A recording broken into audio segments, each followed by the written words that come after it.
Is it live again? It's saying live, but I'm gonna check here. Yeah, we're live. We're live. Are we live? Yes.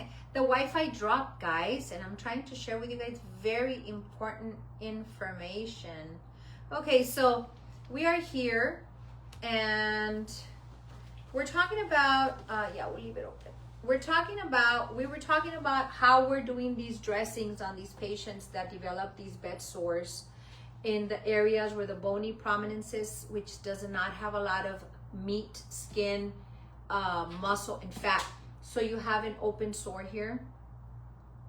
And one of the things that I love to use was this. This is what I was talking about. So for nurses and for people that do wound care, one of the things that you want to do is you want to make sure that whenever you're applying these, if it's a tape, if it's one of these foams, you want to have the patient either bend the extremity, like say you're going to put on the hand, and I kind of have them bend, and I go like, I apply it, and I kind of go in between the crease, I have them go bend their hand up, and then I really fill in the little areas, if you can see the little areas.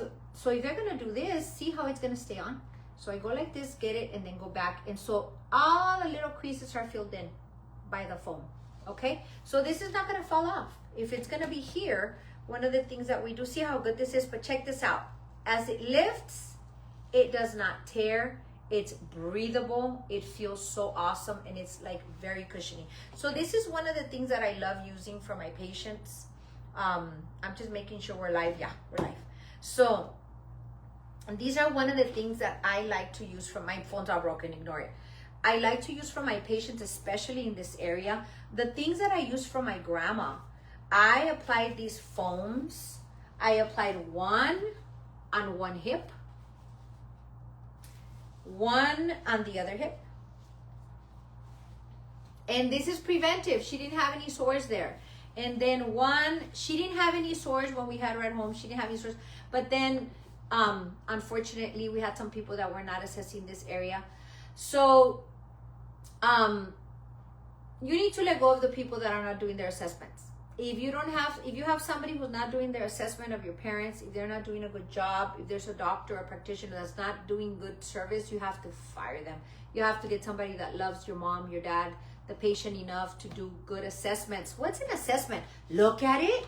So whenever you have your mom or your dad in the hospital, say, I want to see her bottom, please. Let me see her bottom. Let's turn her over. Let me check her bottom. Let me check her feet. Let me check any area that has pressure. Check the vaginal area. Grandma kept getting yeast infections, and we had to treat her for them. So sometimes they're itchy. They don't tell you that they're itchy. They don't tell you they have yeast infections. So check, visualize, ask them for pictures, ask them for videos if you're private paying. And so very important. Very, very preventive, very, very good. She did develop like a DTI, deep tissue injury. That is like a purple area where you don't know how bad the injury is. It could be all the way to the bone. Praise be to God, I ordered zinc oxide all over, everywhere. And then we ordered zinc oxide on the wound. We were waiting for it to pop. It didn't pop. It didn't ooze. Praise God, it all got reabsorbed. And then we applied this. So the very nice thing about this is you could fold it. It has a double area where you can remove. It's not just one opening that you remove. It has a double. And then what we always did is we always literally, see how we fold it like this, and then we got the middle, and then we did this part, and as we went, we stuck it on there, getting all of the little creases, all of the little areas. And guys, this is prevention. We're teaching you how to prevent your mama, your daddy, your husband, you from getting ulcers. And if you do have them, how not, for them to heal and offload and cushion and protect, and for them to not get worse, right? So this is what we do. And you see that as we go, we slowly apply and we slowly get it within the creases. I really need to get stock in all these companies. They need to pay me. But look at this awesome, amazing foam. You don't have to get the very expensive ones. I always tell people, Walmart, Google, H-E-B, Amazon, put foamy dressing for wounds, and look how amazing this is for this wound. I would have applied it a little bit higher, but for purposes of it really getting in the crease, I put it lower. It shouldn't be there. It should be higher up here, but I don't have the rest of the body. So I didn't want it to fold over. But I wanted you to kind of see how it's supposed to look. It should, of course, cover all of this. Now, this is not the wound care I would have chosen for a deep wound like this. This is the wound care I chose for my grandma that literally had like a closed dark spot like this, but there. So we use this for purposes of showing you how you apply it to that specific area. Look at this beautiful thing. So we had one there. For something like this, and I'm going to show you that you could take it off and reapply. Amazing, amazing. So the ones on the hips, we change them once a week, or if soiled, as needed. The one here, we also try to change it once a week, but we usually change it every 2 to 3 days. Now, what would I do with this hole here? As a wound specialist, what would I do? Remember, anything that has space, you need to fill it. So I would have done some sort of packing in here. I love powders. I use a lot of good powders, oldies but goodies. If it is black or with fibrin or escar, black or fibrin and slough, yellow sticky stuff, that's not beefy pink like this, healthy skin, they need some sort of debridement. There's different debridements that we can do. There's chemical debridement that we can do, and there's surgical debridement, sharp debridement. So there's multiple debridements, and then when you have a nice beefy pink, then you fill in the space with gauze or with powder, and then you could apply probably a 4x4, and then you could apply one of these cushions. So love these cushions. I wanted to show you this little trick, this little tip, offloading. Death and dying, end of life. To me, really, it's a transition more than anything. It's a transition. I want to put this like this so you guys can continue to see it in the video. It's really a transition. Praise God, we have Jesus in our heart. So to us, it's like to live it is Christ and to die is gain. So I know grandma's in heaven, but while they're here, you don't want them to suffer as they're going through their end of life. You want them to be ulcer free. Grandma, praise be to God, passed with all her limbs and no bed sores, no wounds. Praise God, she healed.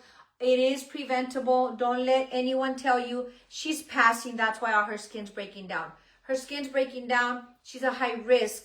According to research and projections and statistics, people in hospice and palliative care, end of life, 35 to 40%, over 40% of those type of patients will have pressure ulcers or vascular ulcers.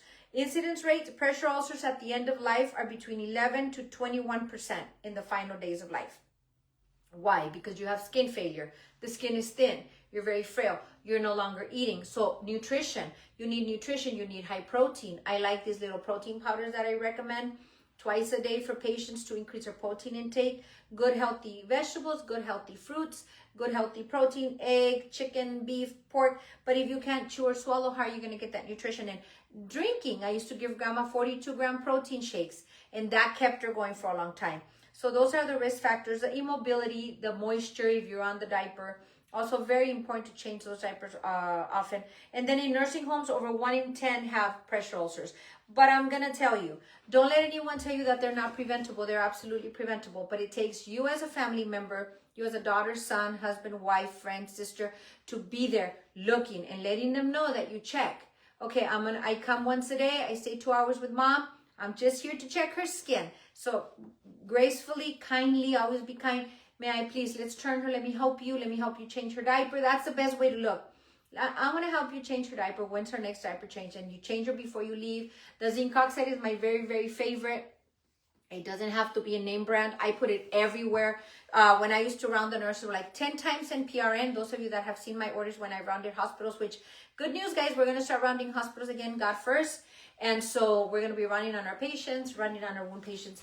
But that's an order that's very preventive. It's very, very cheap. So we can do the zinc oxide all over for prevention. We can do these foams. There's multiple names as long as it's a good price and this kind of cushiony. This is high quality on all the bony prominences. I love this here. Clearly, I love it on the hips. I love it on the elbows. If you have patients with oxygen, check behind the ears. They could get ulcers in the ears. So all of these are ways. Nutrition, offloading. I hope this helps somebody today to prevent an ulcer for themselves, their loved ones, their mom, their dad. And we are going to see you next time. We're going to do it in Spanish now. Baby, He's gonna leave me alone. Yes. So I'm gonna do it in Spanish now. So I don't know if we close this one out and we start a new one in Spanish, probably, right? We're gonna do it in Spanish next. Stay tuned.